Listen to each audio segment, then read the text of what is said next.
మీరు ఒక ఇస్లాంకి చేస్తే అపచారం జరిగితే మీరు ఏం చేస్తారు?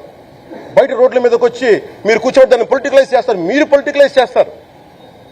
నేను నిజంగా చెప్తున్నా, జగన్మోహన్ గారికి కూడా చెప్తున్నా, మీరే కనుక నేనే కనుక సనాతన ధర్మం మీద పోరాటం చేయాలని నన్ను ఆపేవాళ్ళు ఎవరు లేరు ఈ దేశంలో, గుర్తుపెట్టుకోండి.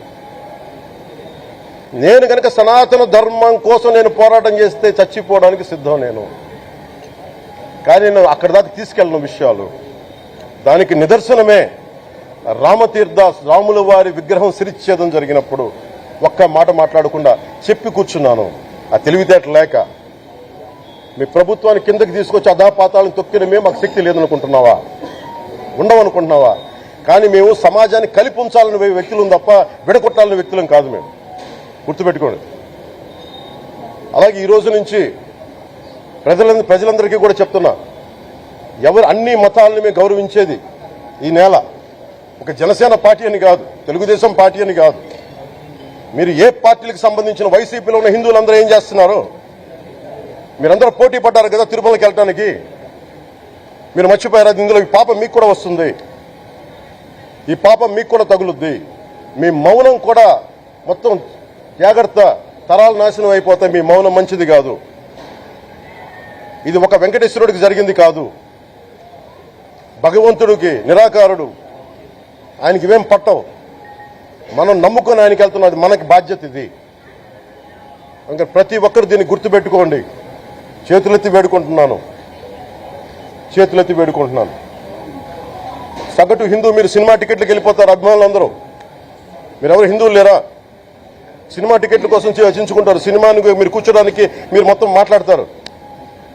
అందరిని అడుగుతున్నా, అందరు మొత్తం భారతదేశపు యావత్తు ఉన్న సినిమా అభిమానులు అడుగుతున్నా, మీరందరూ హిందువులే కదా? అత్యధికులు హిందువులే కదా?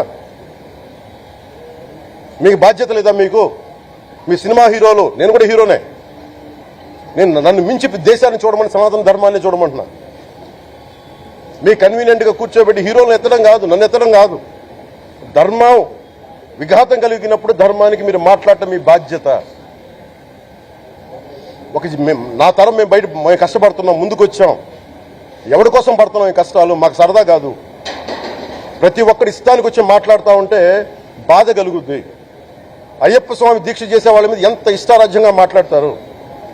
ఇదే మీరు ఎవరన్నా సరే ఇస్లాం మీద మీరు గొంతు ఎత్తగలరా?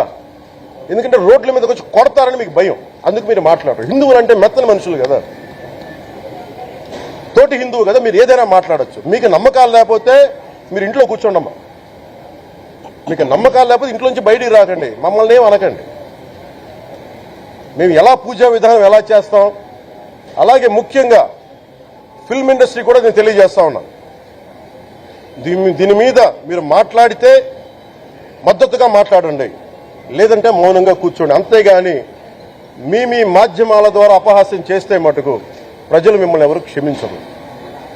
ఎందుకంటే చాలా డీప్ పెయిన్ ఇది. మీరు లడ్డూ మీద జోక్లు వేస్తున్నారు. నేను ఒక సినిమా ఫంక్షన్ కూడా చూశాను. Laddu is a sensitive issue అని. Don't you ever say that. Don't you ever dare to say that, please. I respect you as actors, but when it comes to Sanatana Dharma, please, you have to think 100 times before you saying a word. One comment. Thank you. Sir, భక్తుల్లో అంటే issue వచ్చింది తర్వాత sir భక్తుల్లో కలజడి